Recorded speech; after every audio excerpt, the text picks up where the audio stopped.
What's going on, everybody?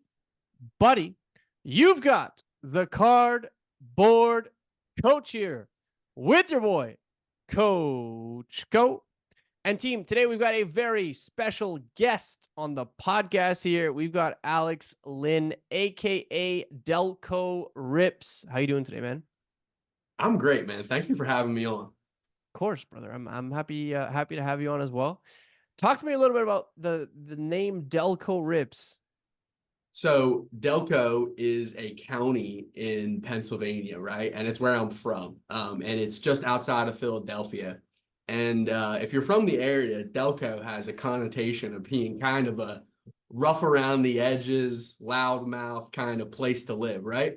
So I grew up in, when I wanted to name my business, to me, that's a badge of honor. So I wanted to kind of call back to this place that people from Delco, although we may be a little rough around the edges, easily riled up, we still can do cool things. We can still create businesses. We can still be professional and go get things done. So that's kind of the why I had to have Delco in my card branding and any business that I have to do. I like to call back to where I'm from. I feel like Philadelphia is polarizing. It is well, and I feel like even this like recent basketball series like has really brought up that fact. Philadelphia totally is polarizing. We bring it on ourselves. We're loud in victory, loud in defeat, and I think it's just kind of our nature. And in the term brotherly love is a real thing. People from Philadelphia can be a little bit hard on each other, but at the end of the day, they're the first ones to kind of put their arm around you, take care of you, and know when you need some extra support or lift you up.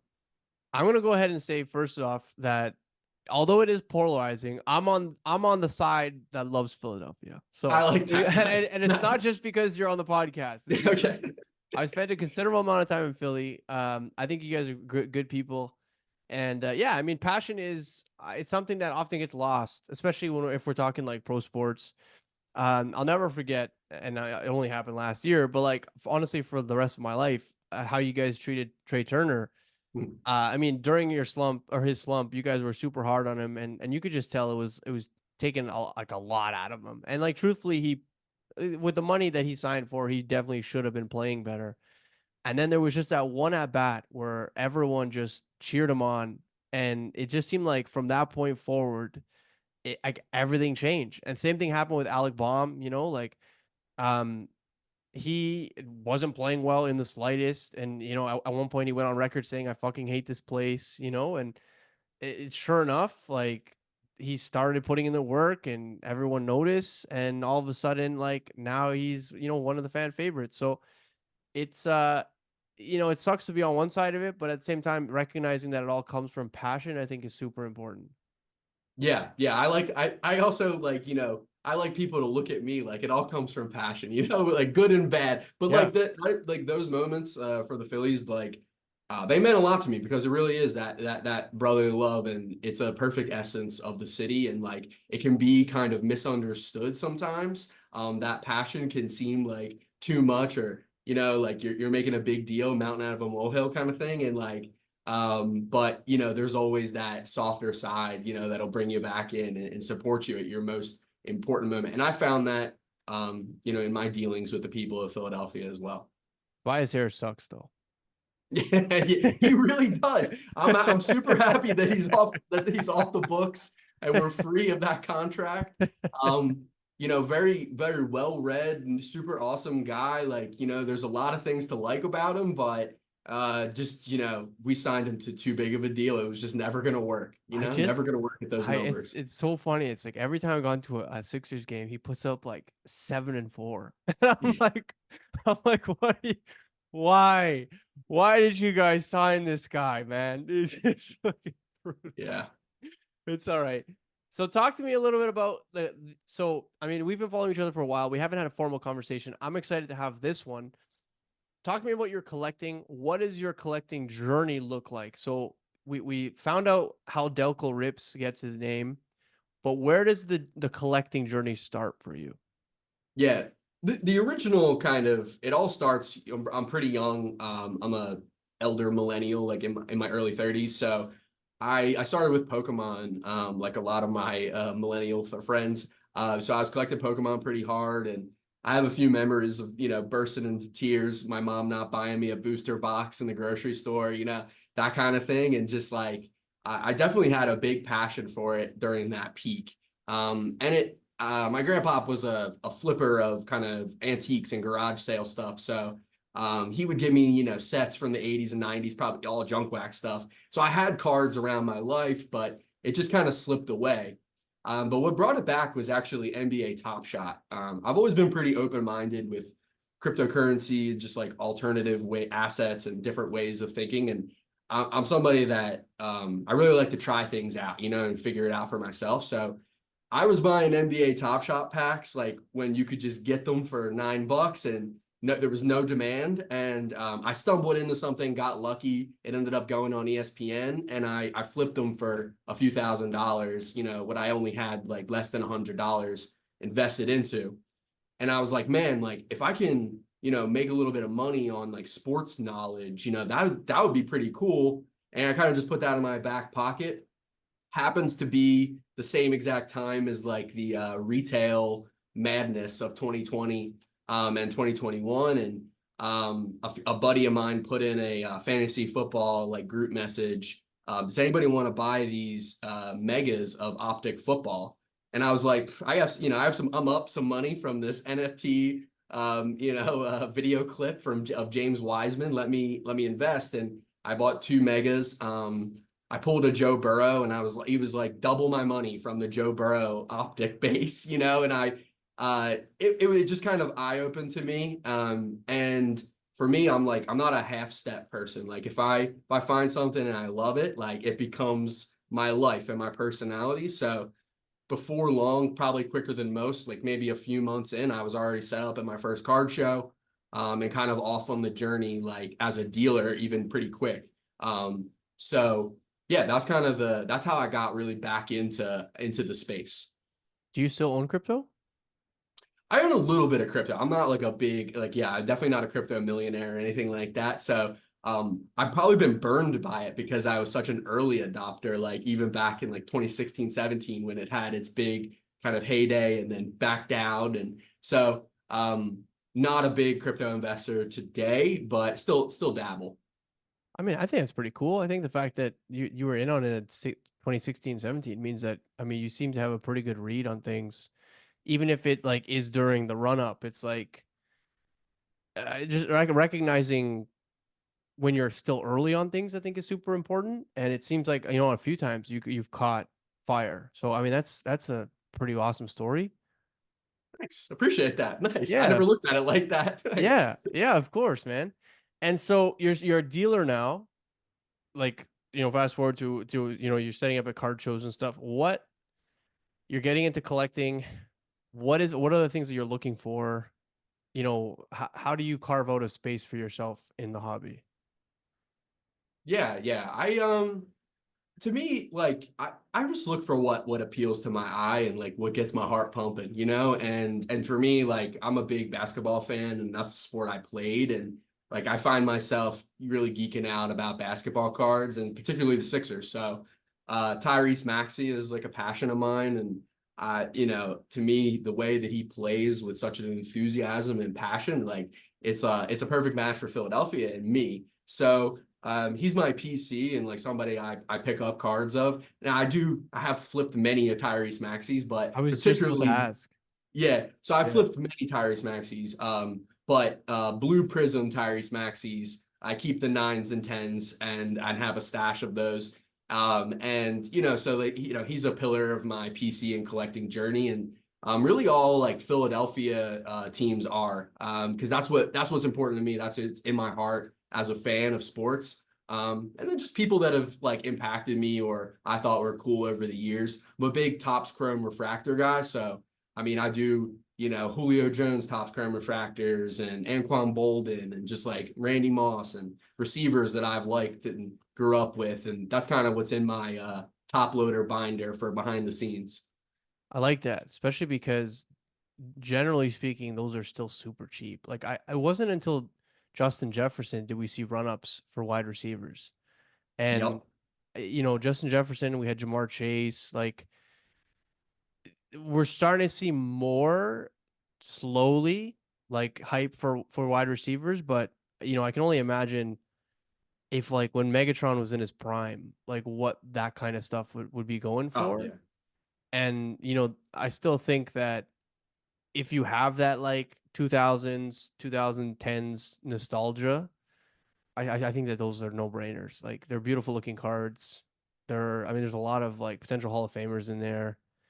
The refractors, I mean, especially now that Topps is going to take over licensing in the next few years. Like I'd be very Well, that's curious. my big speculation Yeah, is that I think so. I actually like I collect for whatever reason 1997. I have the rainbow of hobby boxes for Topps Chrome. So cool. baseball, basketball, football, and I just think that when Topps releases Topps Chrome again for football and basketball, people will have an appreciation for those cards, and they'll start to realize that you know in the mid 2000s 2010s like there was only a few parallels, so like the black is like a huge card, like of those years there's not really that many better cards, so I think they kind of get lost in the shuffle between what's going on now and just like everything. But for me, like I think they're timeless, and that they'll appreciate in value. And I enjoy collecting, like the art of appreciating something that maybe is underappreciated and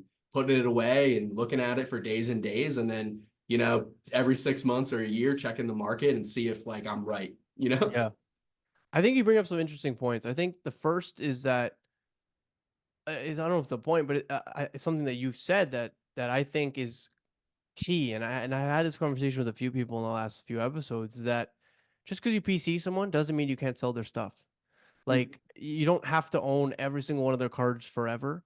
I think that there's something to be said about taking profits, or like almost hedging your bet. Like I think that if you can sell some of those cards in order to basically have like a free PC, that's again a no-brainer for me.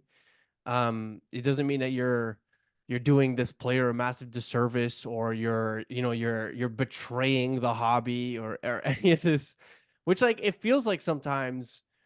I just find that that's kind of the sentiment of the hobby sometimes. If like, especially if you have like an announced PC and you see someone selling some stuff, like, oh, they've given up on them, or like that's not what a good hobbyist does. So I think that's really cool.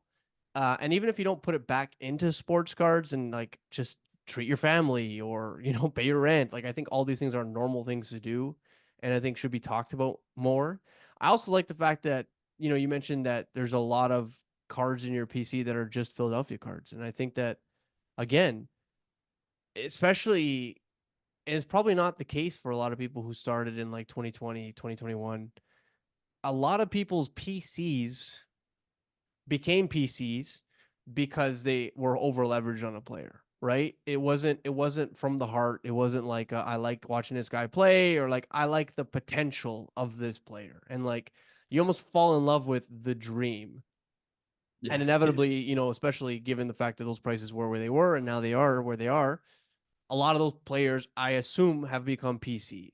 Guys like Trey Young, guys like, uh, even like Zion to a certain extent, LaMelo Ball, Lonzo Ball. Like these are all guys that were being bought en masse, have now become PCs as players, or of people rather, and they really don't have any tie to them. And again, I'm not saying that you have to have any tie to them, but it's just cool to hear that yours is mainly players from the city that you're from and grew up in. Like I think that's really special.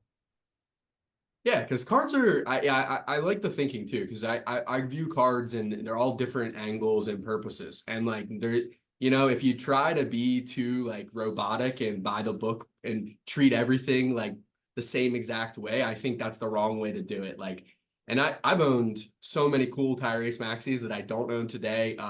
NT, Gold Contenders, like all the big ones, because he wasn't always this expensive as it even is now. So Yeah. like a lot of those cards have come in, and when people start to kind of see what I was kind of thinking early, and the prices go up, um I like to think of like some of the cards that you let it go, but you know, you can always get it back. Like there's very few things in the hobby that are actually unobtainable again. And when you know that you love cards and you're going to be in this for a long time, I think it's like freeing to let things kind of drift off and go, and then just know that like at any point you can make some moves and come back and revisit stuff. Like things really aren't as fleeting as they feel in the moment. How long did it take you to figure that out? A long time. I mean, you know, I mean, I've been doing this like as like a basically full-time passion around 3 years. So probably a couple years until and it's really, you know, it's a lesson I'm still learning to this day. Like, you know, I make mistakes or get overly emotional or double down too much on a sports opinion still, and I'm always learning. So not perfect by any means, but um, you know, it's something that I've had to learn, and I found more peace with what I'm doing. You know, kind of having learned that. I like the perspective of reminding yourself that you're going to be here for a while, and that, I mean, you're right. It's happened to me so many times where, especially early on, you're just like, oh, I don't want to miss the boat on this, or like I don't know if I'm going to see this thing again. And again, there's like very few cards where, if someone's selling it, chances are it's because they don't want to own it. And if they don't want to own it, it's because, like, and there's any number of reasons, but I start to see like Ant-Man, for instance, right? Like, so I don't know who posted this in a story today, but it might have been Josh from Cardboard Chronicles. But anyway, he said, if Anthony Edwards truly is the next Michael Jordan, why is everybody trying to sell his cards? And Right. it was like a very interesting perspective, because it's like he's readily available. And so if everyone was under the impression that this guy is the next him, why are there so many of his cards on the market? And I guess we've yet to see, after like post boom, what it looks like to have a guy pan out long term, what that price action looks like. So it's entirely possible that there's different stages where people are just consistently accumulating. I think the closest one we have to that is maybe Patrick Mahomes. Yeah. And I mean, if we look at his prices even after the last Super Bowl victory, like, they haven't gone up, Which I'm So surprised of. I'm surprised of his it's affordable. Like now, like I mean, what Anthony Edwards, Mahomes, really on in terms of like card for card, they're you know you might be able to get a higher quality Mahomes right now for your money actually in this moment. and Kind of like, nuts. it's bonkers, right? Like, you're seeing like a full career play out right in front of you in the best possible way. This guy's won 3 chips already, and he's not even 30 years old, right? Like, that's what you're looking for if you're investing in a player, and his stuff doesn't move. And Mhm. it's not like he doesn't have the opportunity to win another one. I mean, they're arguably better this year than they were last year, just based on some of the picks. Like, I don't, and off-season moves, like, it's wild to me. And so, yeah, I think it'd be interesting to see in like the basketball market something like fully play out.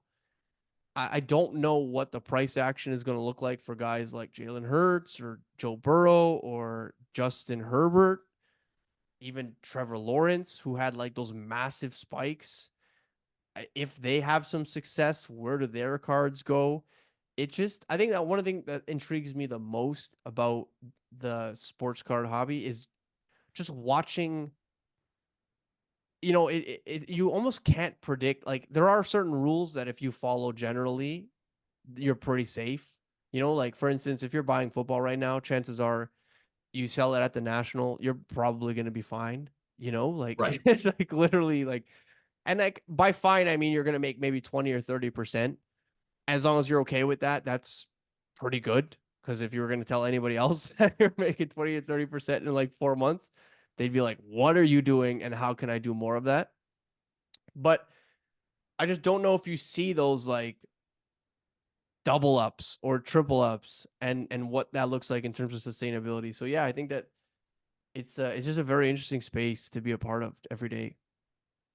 I agree. I feel really fortunate to have found it. You know, like that's kind of I was living my life completely ignorant to the space and what it could do for me and what it could do for me as a hobby. And you know, I'm just fortunate that I like stumbled into it. And you know, it's kind of just it's changed the trajectory. Like opening those mega boxes of football has like changed my life. Actually has. Like I have a different career, different businesses, so many different decisions because of that.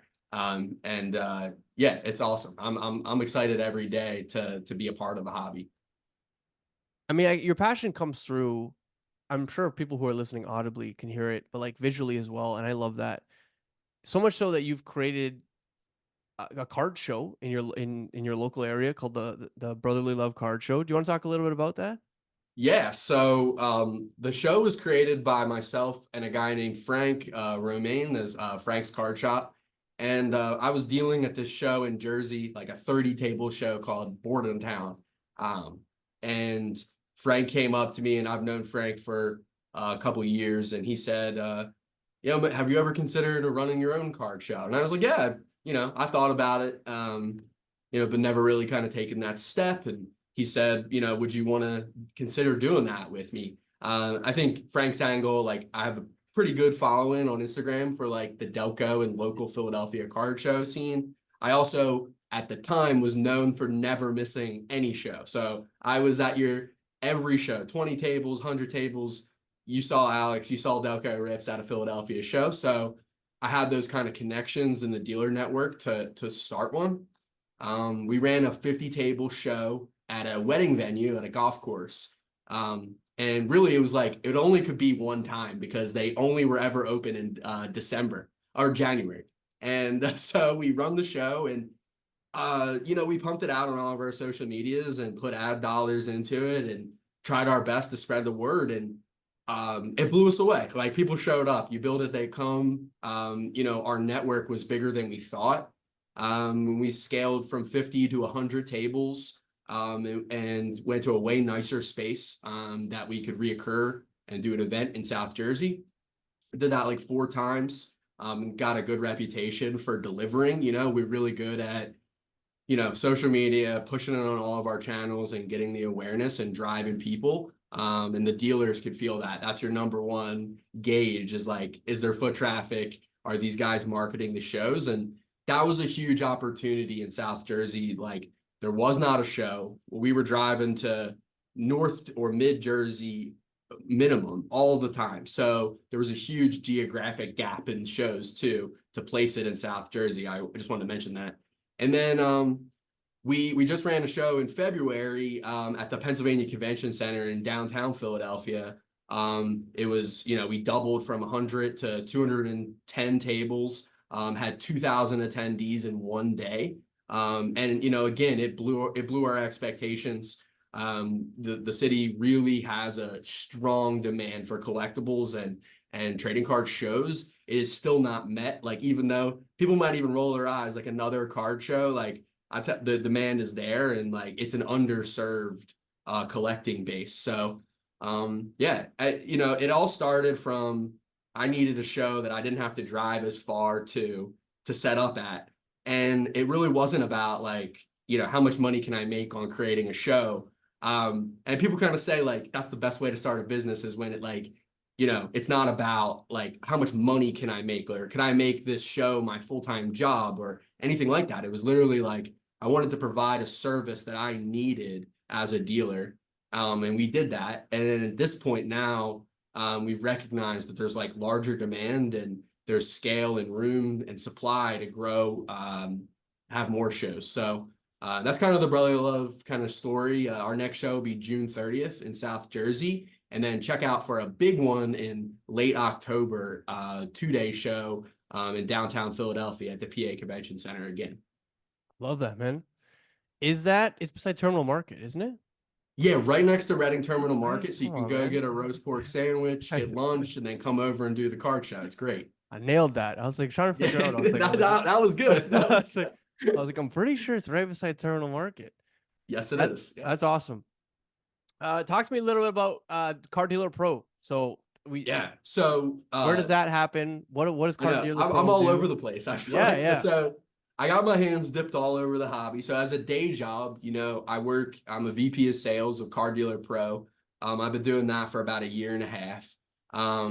So in addition to loving cards, I decided I wanted to like make that my full-time job and deal with that. So Car Dealer Pro is a dealer software. You can upload any JPEG image of any sports card, Pokemon, Magic, Yu-Gi-Oh card, and it automatically identifies the card, bills the title, and it allows you to export in bulk to eBay, Shopify, or Collect. So really just solves the pain point of it takes forever to list your low end cards on eBay. And it's so much to the point, a lot of people have them sitting in boxes and they don't even list them. And they just kind of, their values disappear as the years go away and they become junk wax. Well, this is kind of like the anti-GameStop method. So rather than going to your card shop, handing them a box of cards and getting some low value, like put them on eBay yourself, get the full value for each individual item that you own. And don't do that with like a grimace on your face. Use Car Dealer Pro and AI to make that process easy. So yeah, that's what Car Dealer Pro is. I'm super passionate about that. I love helping solopreneurs in their efforts and people that are like, they want to get out of, they want to move into selling cards full time. Car Dealer Pro has like generated hundreds of solopreneurs over the year and a half of me working there. And that's the thing that I'm proud of. And the thing that I like doing is working with people to kind of like fulfill that dream for them and, break the shackle of a job they don't like to like being empowered to own their own business. I think that's awesome. I think that I just don't know any other markets that have like so many people from such different age ranges that all have some form of like autonomy with what they're doing, and yet still there are seemingly more opportunities now than ever, like it's actually I mean we talk about the space a lot extensively in like the last like 20-30 minutes, and it's fascinating. I mean, in the same room you can find like a 60-year-old who's been doing this for 40 years and an 11-year-old with $12,000 worth of cards who, might have been given a few but hustled to get the rest. And you have someone who's created like an intermediary software like Car Dealer Pro, or there's just there's so much creativity in the space, I find. Yeah. And I think it's that energy that you just described, like that entrepreneurial spirit that like really drives me to cards. Like I'm not sure that I am in the hobby, 3 or 4 years later, if card shows and the card industry didn't exude that like energy. And I feel that talking to people and like, it's cool to talk to the 11-year-old and see like the spark in his eye that he's gonna be on the flipping journey to like level up. And in the same thing in the 60-year-old, like they have that same desire to prove their, prospecting plays or, sell their, their center vintage, Hank Aaron for top dollar. And like, I don't know. I really thrive off of that. And I think that's what draws me to the community like the most. That's like the underlying thing that I'm like addicted to or seeking. How do we continue to make improvements in the space? I think there's a lot of education needed, like I think with kind of the overall like largening of the pie, there's a Yeah. lot more people coming in that are brand new. And I think like kind of the 2020 crowd has even evolved past that. And we've gotten back to like thinking that everybody knows the basics. So I do think that it's gonna, require I do like what some of like the Fanatics Fest type of activities and thinking are like going away from the you got to know what you're doing to come to a card show and more to an experience that the everyday folks like that just love sports feel comfortable going to. Because I think one thing that I could say is like if you're just a sports fan, like do you think that they'll feel comfortable walking into a card show and starting to negotiate on a random trading No. card, even if they love the player? It's intimidating, and I think we need more accessibility and just like venues and environments to like break down that bridge. So I think that those things are going to be really important and big for our hobby. I don't know what Fanatics Fest is going to be like, but I don't think it's going to be a ton of sports cards. Like I Well, don't know. I agree with you there. I Yeah, agree. So, but like, so I think it's not going to be a ton of sports cards, yeah. but I think for your average New York sports fan, they would attend that versus, say the National running that same event I in New York City. 100% agree with you. I 100% agree with you. I think that there's the everyday person. You're right. Is very intimidated by that space. Like I have a friend who, same as Peter. He helps me out with my videos on a lot of like our local shows, and he's been coming with me to our version of the National, which is the Expo, probably for the last 3 years. And that's one of maybe 2 or 3 shows a year he goes to, and he's somewhat active in the space, but he kind of like picks it up and puts it down. And even he's intimidated, man. Like there's just so much that happens on a daily basis. There's so much price action, like we said, like all the things that make us super excited to get to like be in it every single day, all day. It's like if you're not, it's very hard to be casual in the space. Yes. And And yeah, that's going to be a limiting factor, right, to the overall growth. yeah, I would agree with you. I think you're right. I need to know, how do you pronounce this? I know where you're water. No, yeah. I'm not so like I feel like my mother like kind of like, kind of got some of the water and stuff out of me, but you get me around a couple of buddies from the area and maybe, maybe have a few sodas and my Delco vernacular definitely kicks in. I'm just busting them too, man. It was one of those things that I just didn't believe until I went there. Oh no, that's real. Like, I was yeah, like, you want what? water, hun? As like So a waitress, I was so. like, what did you say to me? Another thing that really threw me off, and it's not just a Philly thing, this is like a states thing, is you guys call like a washroom a bathroom. Uh-huh. And I just like I went into a few establishments and I was like, oh, like, where's the washroom? And they just looking at me funny. I was like, what do you mean? Like, they're like, what's a washroom? I'm like, what's a bathroom? There's no bath. Like there's no bath when I walk in there. You're not bathing. Like, this is a public place. What are we talking about here? And they're just like, no, no, what are you? You're the idiot. Yeah, yeah. It's just hilarious. Talk to me a little bit about the future for DELCORIPS, future for Alex Lynn in the space. Like, what does that look like? What are you looking forward to the most? Yeah, I mean, I'm looking forward to going to the national. That's on the top of my mind. Collects Marketplace has been growing really fast and it's growing the Car Dealer Pro user base, so keeping me busy at work. I'm really excited about what we're doing there. I think that the general hobby will start to kind of really feel it and pick it up soon. And I'm excited about the traction that we've gotten, especially this year in 2024. We've gotten a ton of traction. So that I'm excited for.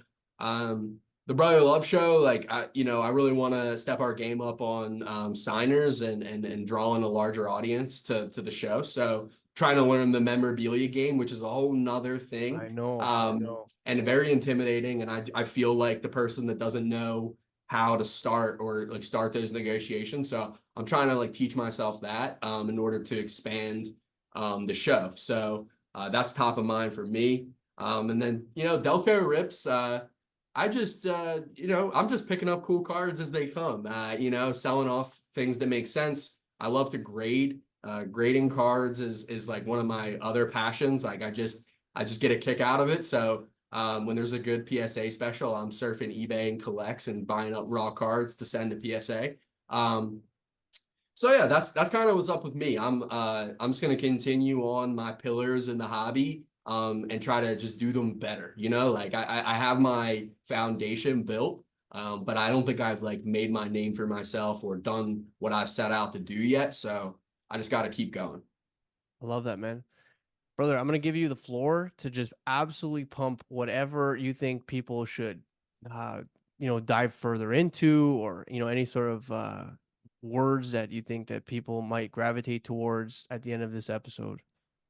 Yeah, absolutely. So I think my number one thing is there's a lot of emphasis on making profit and flipping cards, right? And it's like that is my goal too. I love making money and I love flipping. But one thing that I really just want to implore everybody is to find a place in the space where it's not about that for you.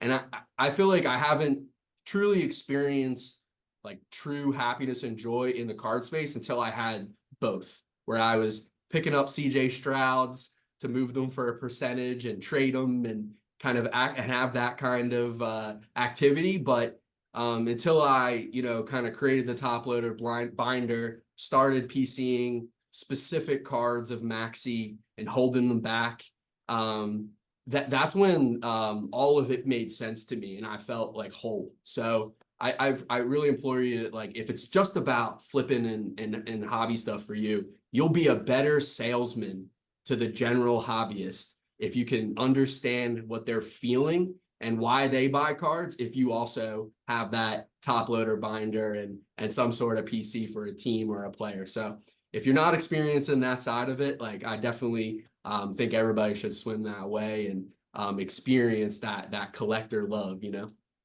I love this, man. Brother, I want to thank you so much for jumping on the podcast today. Team, DELCORIPS and the Brotherly Love Card Show. If you're not already following both of those and / interacting with those in some way, shape, or form, you are definitely missing out. Alex, thanks again for joining us today. Team, you know what to do. For now, Coach Go and Alex Lynn, aka DELCORIPS, are out of here. Peace.